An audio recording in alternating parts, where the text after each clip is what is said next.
The story begins with a philosopher's words. Plato, in his dialogues Timaeus and Critias, tells us of an advanced civilization that existed 9,000 years before his time. A naval power situated on an island beyond the Pillars of Hercules, what we now call the Strait of Gibraltar. This civilization in its hubris waged an unprovoked war against Europe and Asia, only to be defeated by the ancient Athenians. Shortly after, the gods punished Atlantis for its moral decline, sending earthquakes and floods that caused the island to sink beneath the waves in a single day and night of misfortune. This is the tale of Atlantis, a story that has captivated imaginations for over 2 millennia. But was Atlantis merely a philosophical device created by Plato? Or could there be something more to this enduring legend? Today on Chronicles Explained, we're diving deep into the mystery of history's most controversial lost city. We'll examine the evidence, explore the theories, and attempt to separate fact from fiction in the quest to decode the truth about Atlantis. Let's start at the beginning with Plato himself. Born around 428 BCE, Plato was a student of Socrates and mentor to Aristotle. His works, written as dialogues, often used allegories and myths to illustrate philosophical concepts. The Atlantis story appears in 2 of his dialogues, written around 360 BCE. In these texts, Plato describes Atlantis in remarkable detail. The island featured a central hill surrounded by alternating rings of land and water. At the center stood a temple dedicated to Poseidon, adorned with gold, silver, and a mysterious metal called orichalcum. The civilization boasted advanced technology, sophisticated agriculture, and impressive architecture, including hot and cold running water. The Atlanteans possessed a fleet of 1,200 ships and an army of 10,000 chariots. Now it's worth noting that Plato attributes this story to his ancestor Solon, who allegedly heard it from Egyptian priests during his travels. This chain of transmission, Plato claiming to have heard it from his relative Critias, who heard it from Solon, who heard it from Egyptian priests, adds layers of potential distortion. It's like a sophisticated game of telephone spanning centuries. So why has this particular story endured when countless other ancient myths have faded from popular consciousness? Perhaps because Plato's account strikes an intriguing balance, detailed enough to feel authentic, yet mysterious enough to invite speculation. The first major question we must address: did Plato intend Atlantis to be understood as a real place, or was it simply an allegory? Many classical scholars argue that Atlantis was a philosophical construct, a cautionary tale about the dangers of hubris and corruption. They point out that the story perfectly serves Plato's political philosophy, depicting an ideal state, ancient Athens, triumphing over a corrupt materialistic empire. However, Plato presents the Atlantis narrative differently from his other allegories. He repeatedly insists on its truthfulness, calling it not a fiction, but a true history. Unusual language if he intended it purely as metaphor. If we entertain the possibility that Plato was describing a real place, where might Atlantis have been located? The most straightforward interpretation places Atlantis in the Atlantic Ocean, as Plato specifically describes it as being beyond the Pillars of Hercules. Various locations have been proposed, from the Azores to the Bahamas, from Spain to Antarctica. One compelling theory identifies Atlantis with the Minoan civilization of Crete. Around 1600 BCE, the Minoan civilization was partially destroyed by a catastrophic volcanic eruption on the nearby island of Thera, now known as Santorini. This eruption, one of the largest in recorded history, triggered tsunamis and deposited ash that disrupted the Minoan civilization. The parallels are striking. The Minoans were an advanced maritime civilization with sophisticated art, architecture, and plumbing systems.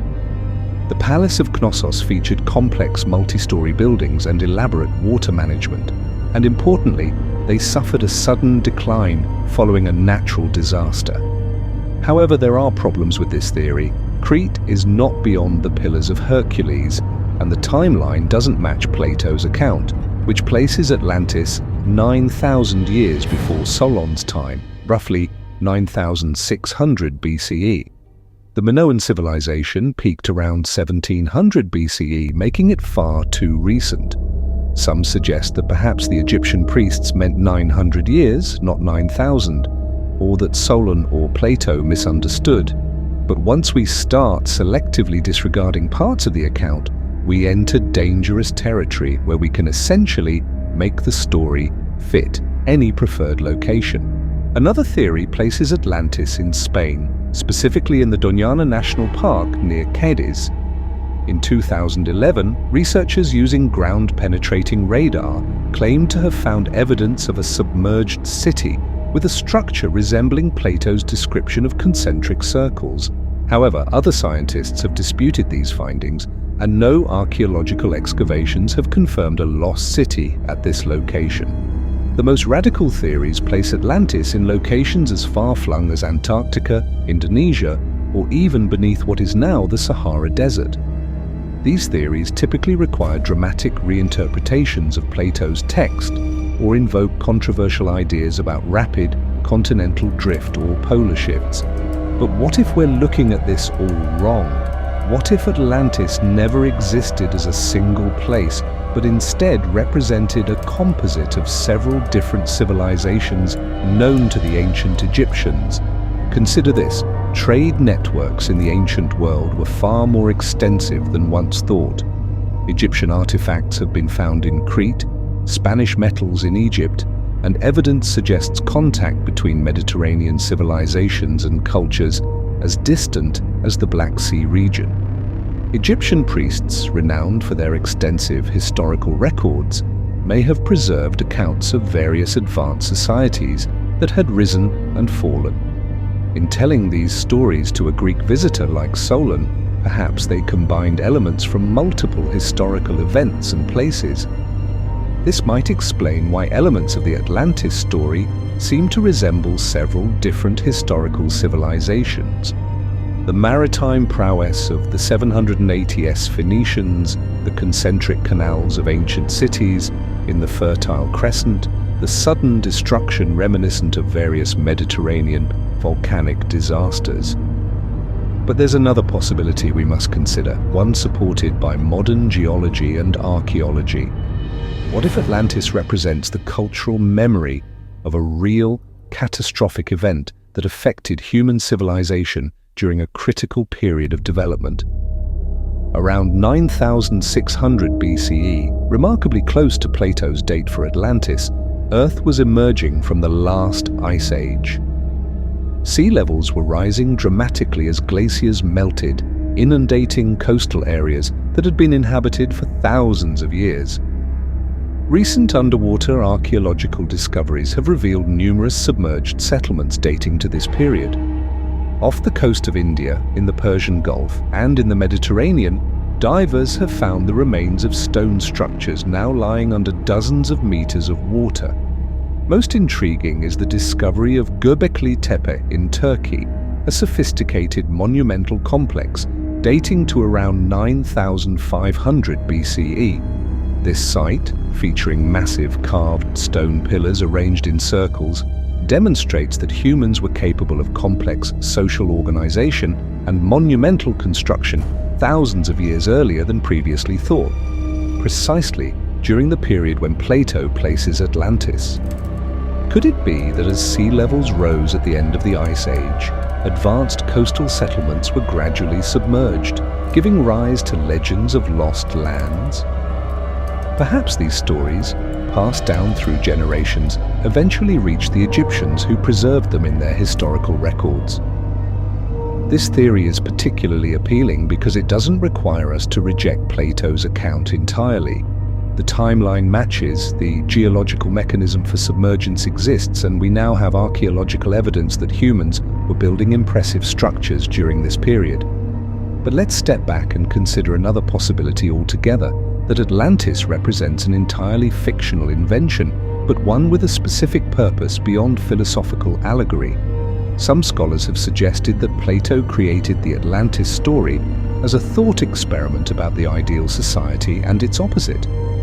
In his Republic, Plato outlines his conception of the perfect state. In Atlantis, he presents its antithesis, a society that begins with divine blessings and material abundance, but degrades through moral corruption. By describing the conflict between these two societies, Plato could illustrate his political philosophy while engaging readers with a dramatic narrative. The detailed description of Atlantis, its geography, and its downfall serves to make the philosophical lesson more memorable. Plato was, after all, competing with other schools of thought in Athens. The Atlantis story, with its exotic setting and catastrophic ending, would certainly have captured attention in ways that dry philosophical discourse might not. So where does all this leave us in our quest to decode the mystery of Atlantis? Perhaps the most reasonable conclusion is that Plato's Atlantis represents a blend of elements: historical memories of submerged coastal civilizations, stories of natural disasters preserved in cultural memory, knowledge of various advanced societies that had risen and fallen, and Plato's own philosophical and literary purposes.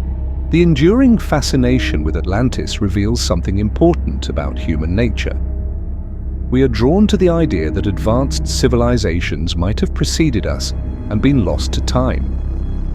This notion challenges our conception of progress as linear and reminds us that human achievement can be fragile in the face of natural forces. The search for Atlantis continues to this day, with researchers employing satellite imagery, underwater archaeology, and advanced geological surveys in hopes of finding the lost city. While definitive evidence remains elusive, each expedition adds to our understanding of ancient coastal settlements and how rising sea levels have shaped human history. Whether Atlantis existed exactly as Plato described it, represented a composite of real places and events, or was a philosophical invention, its impact on human imagination is undeniable. From Francis Bacon's New Atlantis to the countless modern films, books, and video games featuring the lost civilization, Atlantis has become a cultural touchstone that transcends its origins. As we conclude our exploration of this enduring mystery, perhaps the true value of the Atlantis legend lies not in pinpointing its exact location, but in recognizing how it has inspired generations to question conventional wisdom about the past, to imagine alternative histories, and to pursue knowledge beyond the boundaries of the known world. The story of Atlantis reminds us that history is not a closed book, that beneath the waves and sands may lie civilizations waiting to be rediscovered, challenging our understanding of human development and potential. If you've enjoyed unraveling this historical mystery with me, make sure to subscribe to Chronicles Explained for more deep dives into history's greatest enigmas. Hit that notification bell so you never miss an episode where we separate fact from fiction and explore the truth behind the legends. Leave your thoughts on Atlantis in the comments below. Do you think it existed? Where do you think it might have been located? I read all your comments and love hearing your theories. This is Chronicles Explained, where we don't just tell history, we decode it. Until next time, keep questioning, keep exploring, and remember, sometimes the greatest mysteries hide in plain sight.